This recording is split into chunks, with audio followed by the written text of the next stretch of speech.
The coronavirus came in and hit our supply chain. No, exactly. But I think the left's wrong. I think if they tank the economy, it's like Hitler bombing London. I don't think people turn against Trump now. I think they get mad at Democrats. Oh, you're absolutely right. They're going to say very simply, this is the Democratic issue because the Democrats are the one, they're still wealthy. They didn't get hurt. Trump is the one who said, we're going to put in money, trillions of dollars into the economy. I'm going to cut the interest rates. And sure, the Democrats have been cheerleading on every channel, hoping the virus hurts America. I watch panels on MSNBC, CNN with like 6, 7 people hoping it hurts us. It's like the most discrediting thing I've ever seen.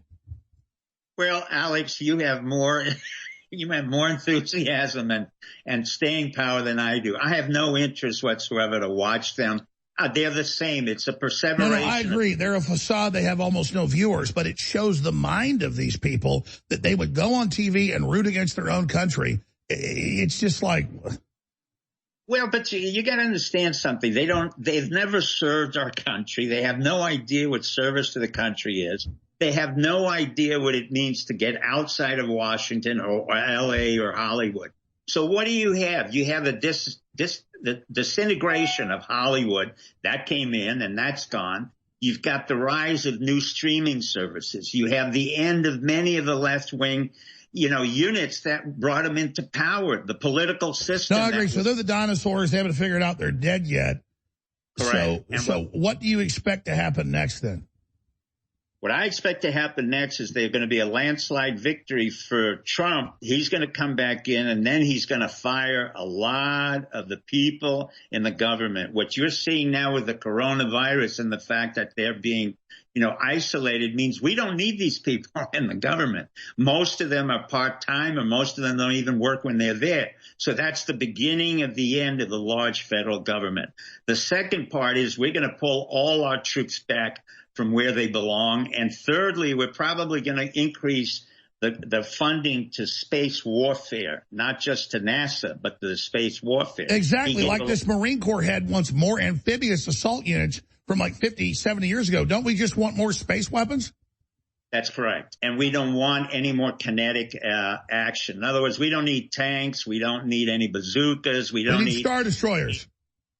We don't need destroyers. I don't even need submarines. Star Destroyers. I'm saying we need weapons platforms in space. And then it's game over.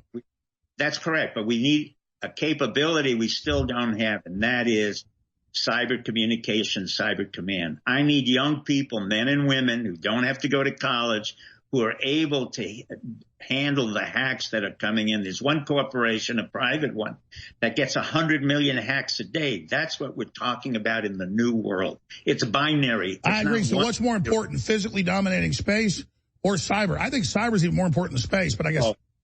It's both, but cyber right now is the key element. Then we go into space because satellites have been shooting at each other for quite a while, but we must get into space very quickly. And we must take the spaceship units out of the Department of Defense and make it solely on its own as an entity of its own because the Air Force is too far behind.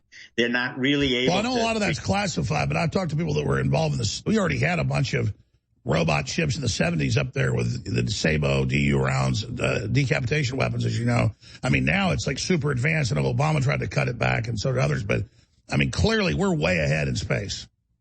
All right, we're way ahead in space. But now what's going to happen with the coronavirus, we're going to look at our supply manufacturing chain, and we're going to look at where the weaknesses were, and they're massive. Where are the airlines coming in? What is their part? Where's the post office? Stop right there. We got to do 5 more minutes.